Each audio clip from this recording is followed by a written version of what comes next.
Hey guys, welcome back to my podcast. It's your girl Ramsey, and today I'm going to continue my story of the time I was Baker acted.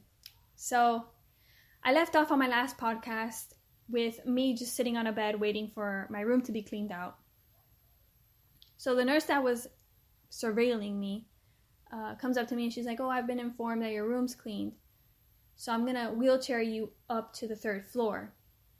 So she takes me there. And we're met with 2 other nurses, and the nurse that wheelchaired me there was like, "Okay, this is where we part ways. I hope everything works out for you. Sayonara deuces," and she fucking leaves. So these 2 other nurses are like, "Hi, I'm so-and-so and this and so-and-so. We're going to take you to this special room," which, by the way, is a closet. And they didn't say that, but it was a fucking closet. But we're going to take you there and we're going to frisk you. Mind you, I'm wearing a gown and an underwear. So there's not much to frisk. But they make me take it off in this closet and squat and cough. And then I put back my clothes. That's all that fucking happened.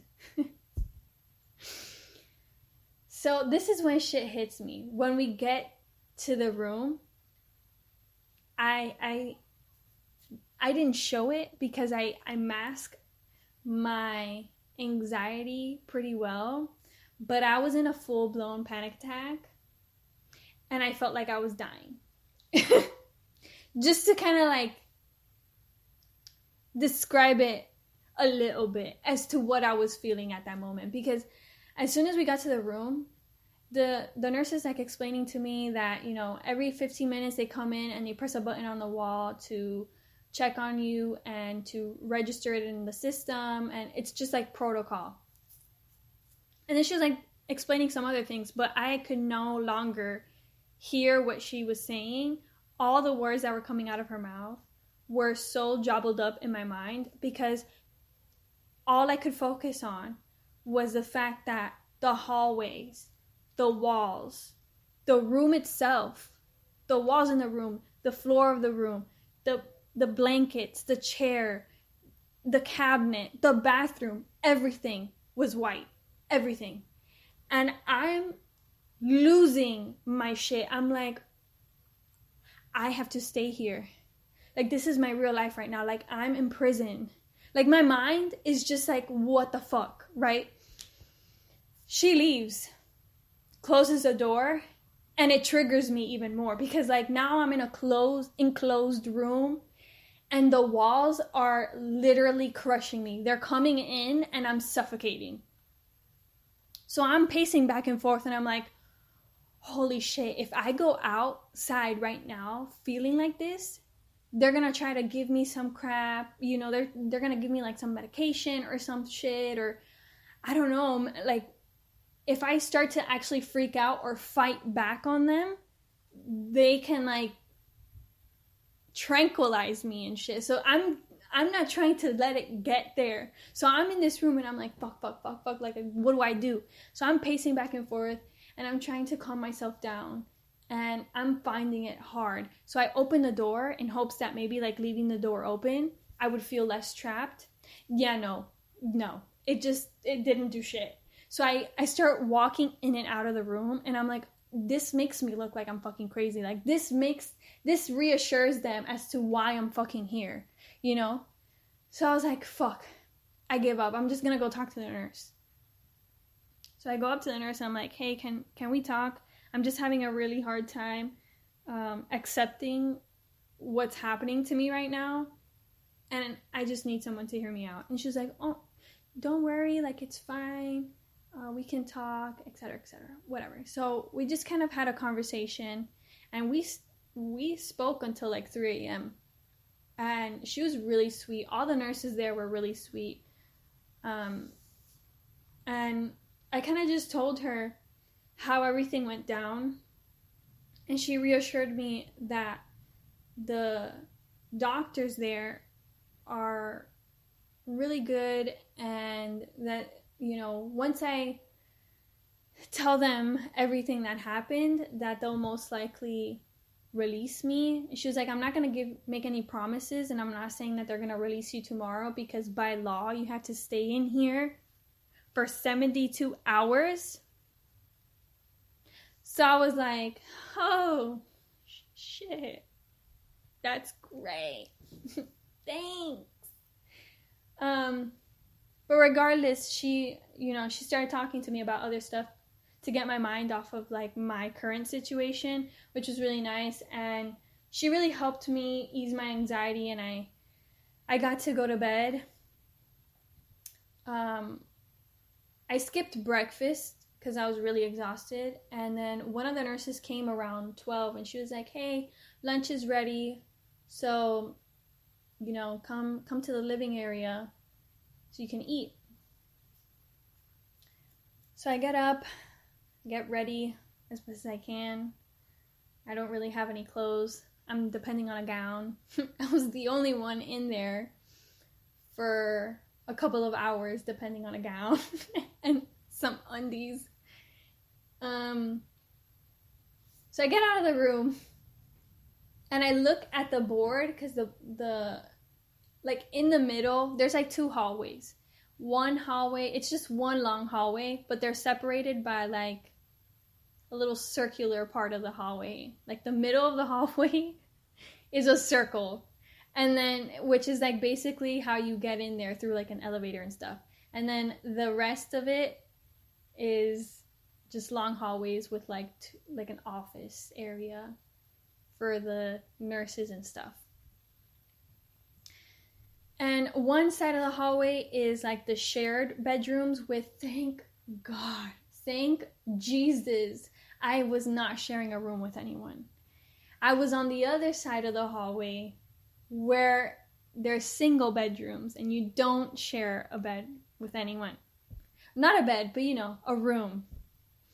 So I go to the living area and I'm looking around and there's like a whole bunch of tables. There's just I'm pretty sure there was at least 15 patients in there at the time.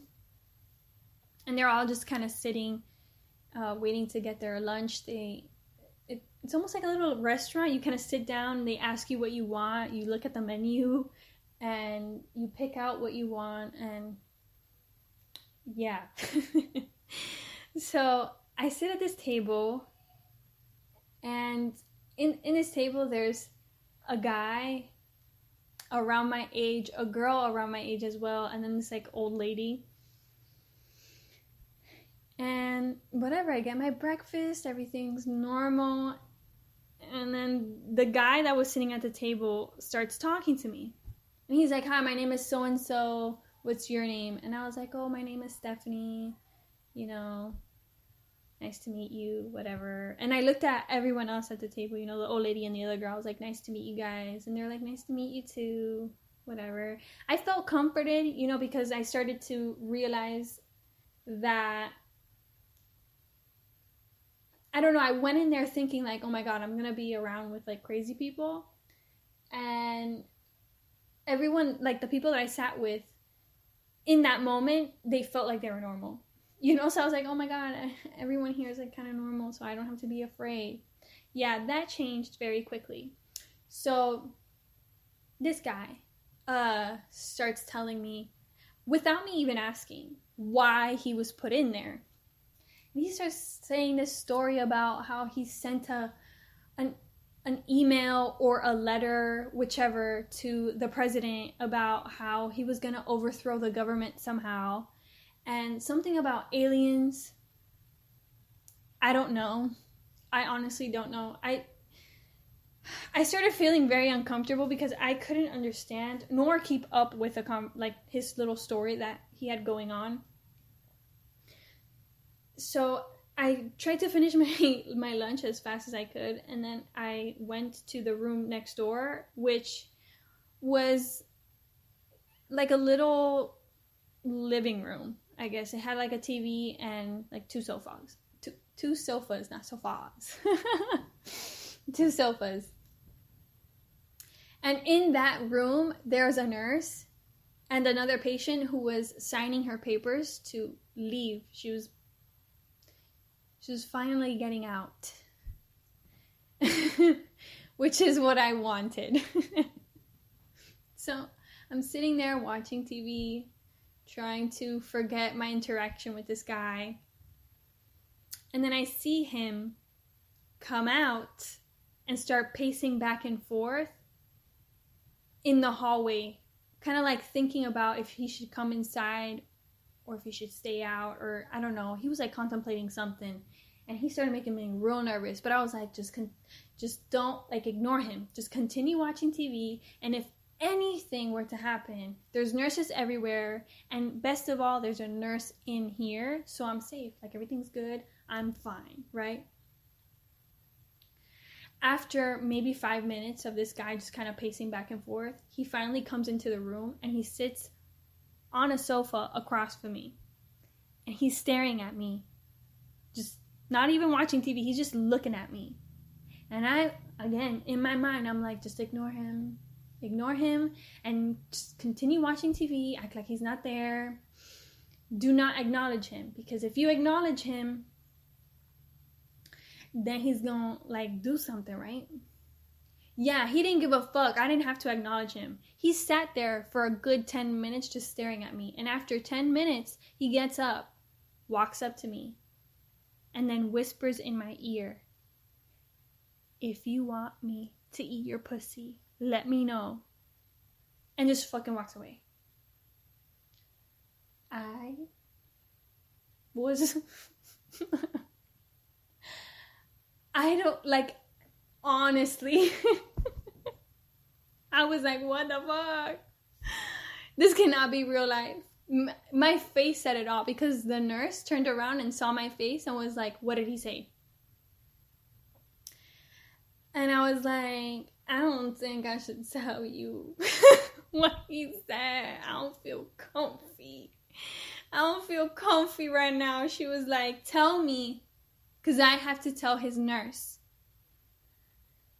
And I was like, he said if I wanted him to eat my choochie, to let him know. And she was like, oh my God, I'm so sorry. Are you okay? And I was like, yeah. I was not okay, bitch. I went to my room and I fucking cried. I was like, why am I in here? What is this? Oh no. I just, man, and it only gets worse from there. My experience. I mean, I did have, don't get me wrong, I had really good experiences, and I'm going to talk about them, but I'm just kind of going with the timeline of my experience in there. And that was like the first thing that really shook me to the core. And I had just woken up and, like, started my day. And I was like, fuck.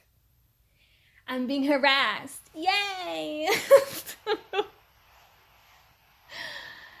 I hope you guys like this story time. Or are enjoying my very unfortunate experience. And I hope no one ever has to deal with that. Being Baker acted is not fun. Let me tell you. Like, it really does feel like timeout, and timeout that you're not asking for. It's like you've been a bad kid and you're put into... I honestly, the whole thing isn't... I don't agree with it, especially with the place that I went to. Yes, all the nurses were nice, and yes, my experience was alright, but I didn't get any help that I needed. And the whole point of being Baker acted is to receive help, not just to be medicated. And that's what I saw. All the patients there were just being medicated, not getting actual help. So if you need real help, please go see a therapist or seek help anywhere. There are groups. There are many sources that you can go to and find help. But just please try not to get Baker acted. It's not fun. I'll see you guys in the next one. Peace out, Girl Scout.